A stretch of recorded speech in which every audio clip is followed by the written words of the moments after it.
Mark, you're going to talk on 1,000 cankers. 1,000 canker diseases. Okay. Can you hear me on this thing? Yeah. Thank you, Jane. All right. Good morning, everyone. By that clock, it's 8:45. Morning. And I'm going to try to rock and roll through a series of slides very fast. Those of you who have seen me up here before in NNGA meetings realize that I present a lot of information that goes very quickly. Not going to have time for questions. See me at the coffee time. How many people know about 1,000 cankers disease? How many have heard this before? Yeah. Oh, cool. This is going to be great. All right. We're going to move forward here. All right. How scary is it? Is the title here. I like to do acknowledgements right up front. There are many, many people. Okay. Yeah, that's good. There are many, many people here who have contributed to this presentation, either in terms of information and or slides and or germplasm that I am currently working with. For example, Mr. Alexander at the Arnold Arboretum, Sandy, she provided me with some great ideas. Tim Ford, Tim, are you here? Yes? Tim? Oh, good. Thanks. We'll talk with you in a minute.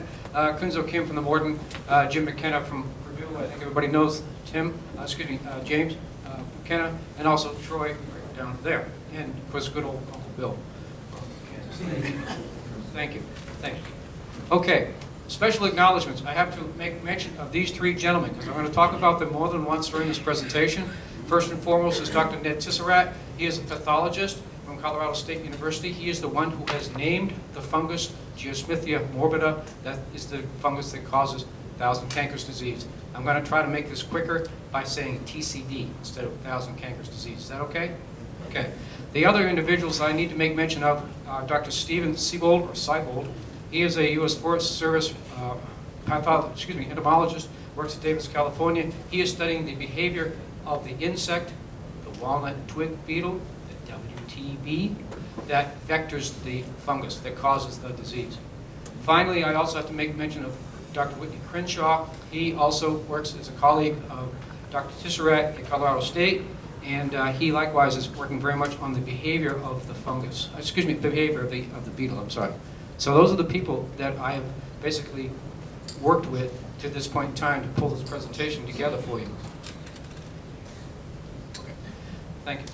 All right, so this is what I'm going to try to do today. Outline, TCD introduction, very straightforward and very superficial, frankly, because of the timeline we have to work with today. I'm going to try to pose some answers, try to gain some answers to this question, how great is the threat posed by TCD? I want to talk a little bit about species-level responses to TCD, okay? By that I mean one species of walnut versus another, okay?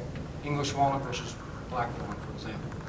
I'm also going to talk very briefly about some of Steve Seibold's work in California regarding how the walnut twig beetle behaves. I'm also going to provide you with, I'm a tree breeder, right? I think most of you know me, okay?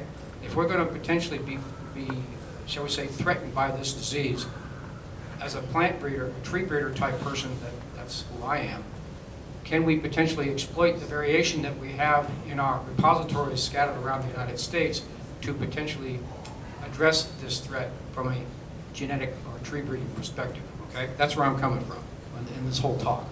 Also, how should we then be able to screen this available germplasm for TCD susceptibility?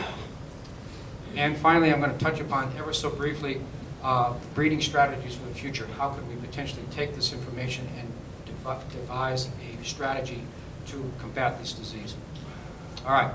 So, along with Mr. Jordan Prindle, he's sitting in the back somewhere. He's, way over there in the back. Jordan and I, we attended a meeting, 1,000 cankers disease workshop held in Denver, actually Golden, Colorado, just a couple of weeks ago. And it was hosted by Whitney Crenshaw and that fellow Ned Tisserat that I showed you the picture where he's banging on the tree with the axe. Okay, they're the ones who hosted us. Okay, and very quickly you can see the Pidiopterus jugulandus. That is the tiny, ever so petite little beetle that is the vector. The actual fungus, the Ascomyces Geosmithia morbida, is in the lower right. Those are the conidia and conidiophores that are very easily defined in culture, very recognizable for those people who are pathologists who study such things. Also, you can see in the top right corner, you can see that nice dead tree in the person's front yard. That's in Golden, Colorado. The year before that, it was green, healthy, everything looked fine. Thank you very much. It died in 1 year. What is the first symptom on the tree that you actually see? You can see that, I think you can see that little red circle I just put up there. You see one little flagged yellow foliaged branch about as long as this microphone that I'm holding in front of my face. Keep the mic against your chin. In front of my chin like this, okay? Yes, thank you. All right, I'll try to do better. I hate these things. Basically what happens is when you see that little bit of flagging, that yellowing on the branch, in year 1, by year 2, the tree is dead. That's how quickly. The top left corner, you see my little pen that I have? You see those little holes right at the base of the bark, right at the phloem? This is where this insect feeds. It does not feed into the xylem at all. It strictly is a phloem feeder. Okay? How the disease is manifested is by the fact that the insect, the walnut twig beetle, repeatedly and continually attacks the host. It just goes in, attacks the host, feeds, comes out, moves over, goes back in again. You get the idea? Many, many, many hundreds of thousands of times. And every time it does, it deposits some conidium. Okay? So, the vector. The walnut twig beetle. None have been collected within the black walnut native range yet. Based upon Steve's work, Steve Seibold's work, it tends to fly at dusk. It also flies on very hot evenings. Okay. Generation time is as small as 6 weeks. So you can have multiple generations per year. It can overwinter both as adults and as larvae. And it is described by another friend of mine as an uber vector of TCD. In other words, it is compulsive in terms of its boring and tasting behavior. In the presence of the fungus, this particular pest, this insect, will repeatedly, over and over and over and over again, repeatedly attack the host. And that's what causes the disease. But, and also, as I said earlier, by the time symptoms are actually visible, the yellowing of the foliage, okay, you can assume that the whole local area, the whole city block, is already infested. Okay? So that's the vector. The fungus has been consistently found in association with walnut twig beetle throughout the western United States. It is a weak colonizer of the host, and it requires this multiple and repeated, the uber feeding behavior of the walnut twig beetle to ultimately kill the host. And it is easily cultured. It's easily identifiable in culture. It is also extremely thermotolerant. It can handle tremendously hot temperatures, like in the southern half of the Central Valley of California. Okay, the disease.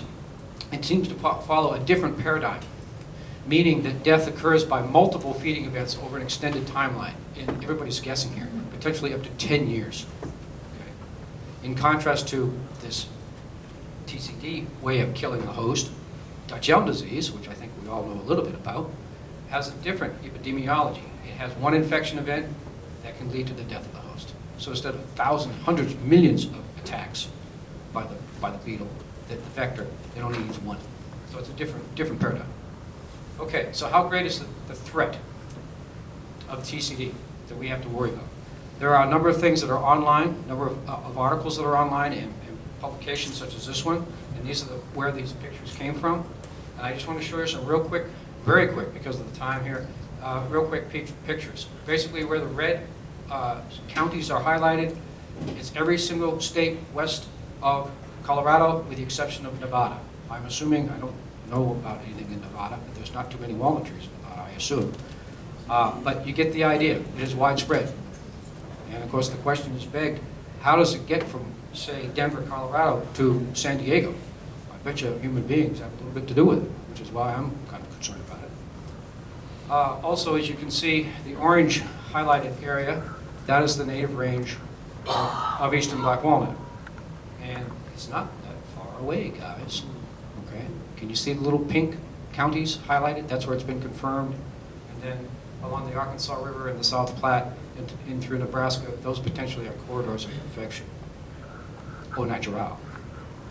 But perhaps even more scarily is the prospect of where these little green dots are located. Those are potential firewood distributors, wholesale distributors. Then do they ship wood to the east? You bet they do.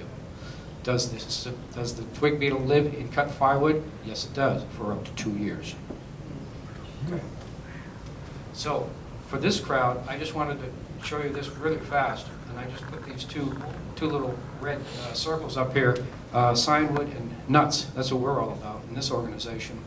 And basically, the way this pathway assessment has come up, has been defined to date, is that, first of all, does TCD have anything to do with nuts or the husks of walnuts? No, it doesn't. It's not found there. It's only found in the floor. Okay, so we don't really have to worry about it in terms of the nut movement of nuts, and also in terms of movement of Firewood. We don't really have to worry about that either, because the people in California, where the big nurseries in California, they are very much aware of this, and they're not moving anything to the east. Okay, that I'm aware of. Okay. So then we need to ask, so what will be the economic consequences of TCD in terms of the black walnut resource? And for this, I just found these two articles online, and because I live in Missouri and in Kansas, we have a thing with Kansas, but just to give you an understanding of the potential magnitude of this economic impact of this disease, down on the lower right there, the estimate in terms of the losses due to either wood products, nuts, or urban trees in the landscape approach $161 million within the next 20 years using net present value dollars, figures. So in contrast to that, in Missouri, we have a lot more walnuts in Missouri. You're talking about a lot of money, $850 million.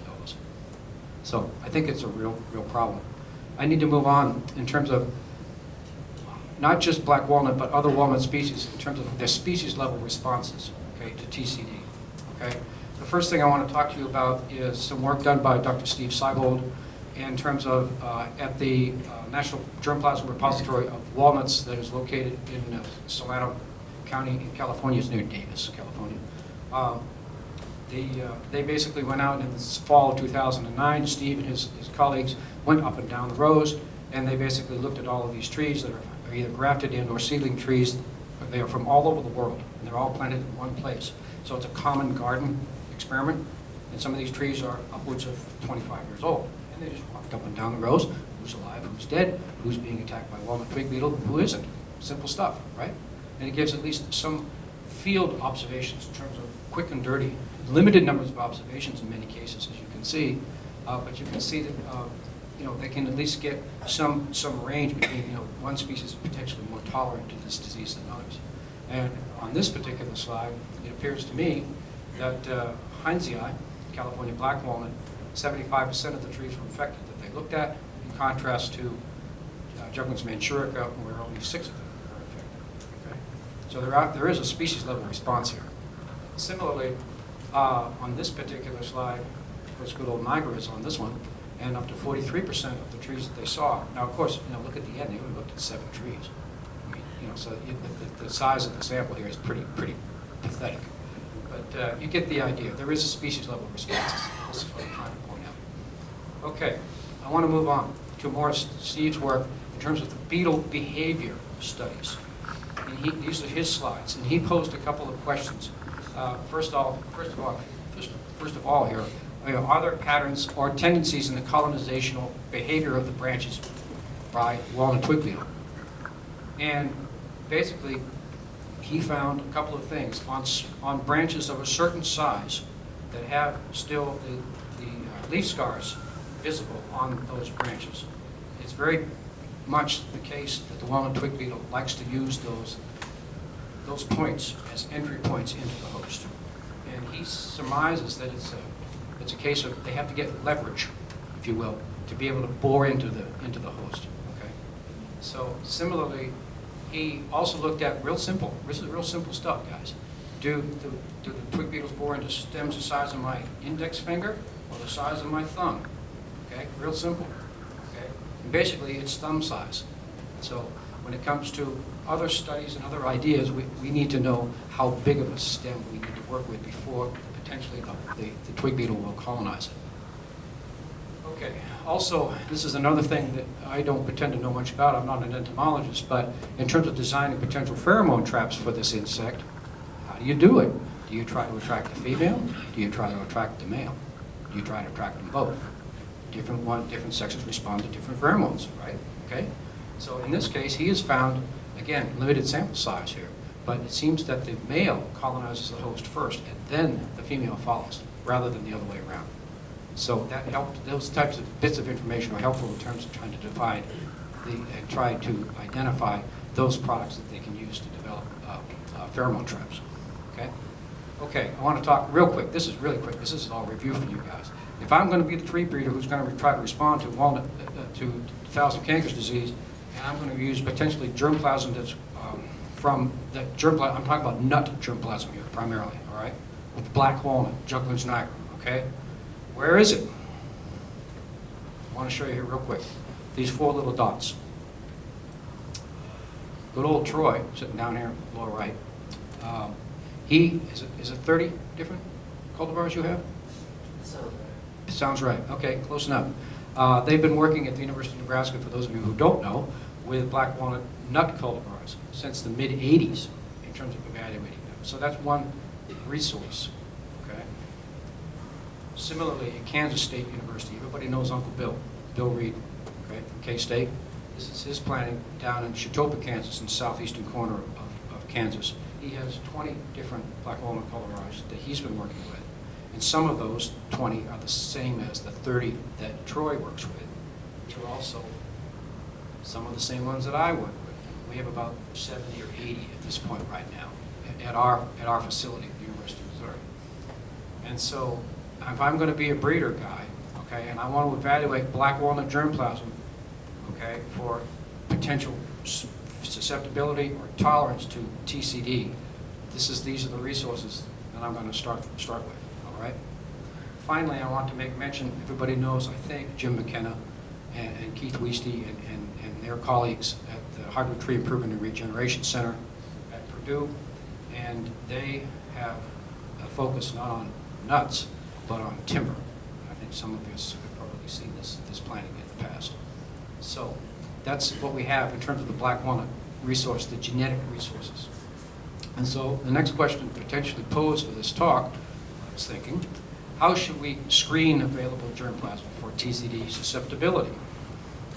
Well, part of a grant that I'm participating on has been focused on providing to the fellow Ned Tisserat, the guy banging on the tree with the axe, remember him? Okay, the picture I showed you at Colorado State. We're going to supply him, we are in the process of supplying him with open pollinated seedlings derived from specific sources of specific species, which are listed here. So we're looking at species level responses. And we're in the process. I provided them with some seedlings to Jordan and I just a couple weeks ago for this particular grant. Excuse me. Pardon me. Okay, and what does good old Ned do with those seedlings once we give them to him? Well, he pots them up, puts them in a greenhouse. That's his trees in Colorado State. And then he inoculates them with a stem inoculation. Basically, he's only working with the fungus now. He's not working with the insect, just the fungus, okay? He wants to know the rate of canker development on these inoculated seedlings. The top slide, the top series of bar charts there, you'll see I have a red box, 2,000. I have another red box down below, says 1,500. I highlighted those because I wanted to make sure that you and the audience knew that there's 2 different scales here, okay? There's also 2 different years. The top series of bar charts, that's from the year 2008 inoculation studies, and the bottom one is from 2009. Good old Ned sent me an email not too long ago. He says, you know, Mark, when he sent me these data, he said, you know, Mark, we should never repeat studies because they don't always come out the same. And they don't always come out the same primarily because, well, in 2008 he used, say, black walnut seedlings from one source, say Jim McKenna, and then in 2009 he used black walnut seedlings from me. Okay, so they're not the same. All right, so that's why for me, if I'm a breeder guy, I get excited about this because there's variation here that we could potentially exploit within the species. Okay, so that's why I'm excited. Also, I highlighted at the bottom there Juglans nigra, a little white oval, and then way over on the other side, Juglans major. Okay, we're going to talk about that potential cross, interspecific hybrid cross, in just a second. Okay, Juglans major seems to exhibit basically some excellent resistance, or at least strong tolerance of Geosmithia infection and development. It also can be found planted in Arboreta in the eastern United States, at the Arnold and at the Morton, and perhaps at other places, but I knew these guys that I worked with to obtain the sign. Basically, I called up my friends at the Arnold and the Morton, and I asked them, do they have these trees still? And they said yes, and I said, can I get some sticks? They said, sure. So I'm getting Juglans major, which I know is not infected because TCD is not, Walnut twig beetle is not in Boston, Massachusetts. Okay, so I started with that. I brought up the signwood to Missouri, grafted up the cute little trees. There they are right there. This spring, and then as a result, took these these grafted trees from all of these different origins, and Jordan and I delivered them to Ned a couple of weeks ago. We're going to grow them for another year, and then he'll inoculate them and produce more of those bar chart results. Okay, so that's one aspect. Another aspect is, I think most of you in this room who are walnut growers can recognize these different names, whether it be Sparks 147 or Rupert or McKay. You get the idea. They're pretty popular, shall we say, the old standbys. Okay, we also grafted up a bunch of trees of each of those and provided those to Ned, and he's going to inoculate those and try to see do they exhibit any differential expression in terms of response to these inoculations. Okay. Now, also, this we have not done yet, Sandy. This is from Sandy's and Augustaka's ideas, working with Gene Romero-Servicen on inoculating cut stem segments about the size of my arm. Okay, dormant stems. Okay, and you basically inoculate those stem segments, and after 20, let's see, I got to get through the process here. After 22 days, basically look and see how much development of the canker there has been. So it's easier to send Ned a bunch of cut stems from the same tree over and over and over and over again at different times of the year. I'm interested in. Do you have consistent results in terms of canker development over time between trees? So this is where we're going to go starting with this fall, I hope. So I'd like to talk to you more about that later. Okay. All right. Breeding strategies for the future. Two possible approaches that I could think of. We could potentially use interspecific hybrids as sources of disease resistance. Remember that circle with Juglans niger and another circle, Juglans major? Okay, we're going to talk about that in a minute. Potentially hybridize those two. And another idea would be to quantify TCD tolerance within Juglans niger using mapping population opportunities. So I'm going to really try to blast through this really quick. Juglans hybrids, interspecific hybrids, I mean, between one species A and species B. Can we use that strategy to potentially develop some sources of resistance to TCD? Well, potentially. Just to let you know that Juglans major, which is the little green circles, and also Juglans niger in Texas, they are, the common name for Juglans major, I'm sorry, it's Texas walnut, okay, for obvious reasons. I'm looking at this potential cross because it provides us with a number of positive opportunities here, which I'll get to in just a second. And in Texas, they indeed have, frankly, sympatric or overlapping ranges with black walnut. So this is my understanding of the phylogeny of the Juglans genus as I know it. And there may be others in the room. Gene, you may want to weigh in on here as well later on. But basically, you see these cute little brackets, right? These two trees, these two species, Heinzii and major, are very, very closely related. Closely related compared to, say, nigra and regia. Does that make sense? All right. So the closer they are, in terms of these cute little brackets defined, the more closely they're related. Why do we care about that? Because the more closely they're related, more likely they're going to produce fertile offspring. Okay. For example, Juglans niger is with a little red arrow, and then regia is with that little green arrow. I can get potential sources of quote-unquote resistance, susceptibility, tolerance, I'm trying to say, from the green arrow. Yeah. That's regia. Okay? And the red arrow right here, that's niger. Niger is most susceptible. Okay. Does this make sense so far? This is based on these little bar charts that Ned showed us, that I showed you guys earlier. The thing is, if you cross those two, you get the F1, all right? You'll get the F1, but they're not fertile. The F1s are not fertile. You can't go anywhere in a breeding program because they're too far apart. in terms of their phylogeny. Does that make sense? Okay. In contrast, major by nigra, there's nigra, there's major. Okay? They're more closely related. The F1s, if I cross these two, they're fertile, Both male and female fertile? as far as I know. And again, looking at the chart up on the top here, you can get the potential resistance genes from the major to cross the nigra. So that's my thought process at this point. All right. That's crossing between species. All right, I'm going to get through this, I hope, pretty quick. The second thing I want to talk about in terms of breeding strategies for the future for TCD resistance would be to look at within Juglans nigra, mapping populations. We'll talk about that in just a second. Trying to quantify, is there any, and there may not be, I'm going to look, resistance to TCD within major itself, rather than going to this hybridization bit with Juglans major. That's long term, it's expensive, and frankly, I don't think in the long run it's really practical. We're going to have to look within the species rather than try to incorporate genes from a separate, an additional other walnut species. Okay, this is not a topic that I can talk about in the next 30 seconds. This takes a long time, and I just can't do it. If you're interested, we can certainly touch upon this over the coffee break. Basically what we're trying to do, and when I say we, there are people in this room who are part of the we. Dr. Jean Romero-Severson's right over here.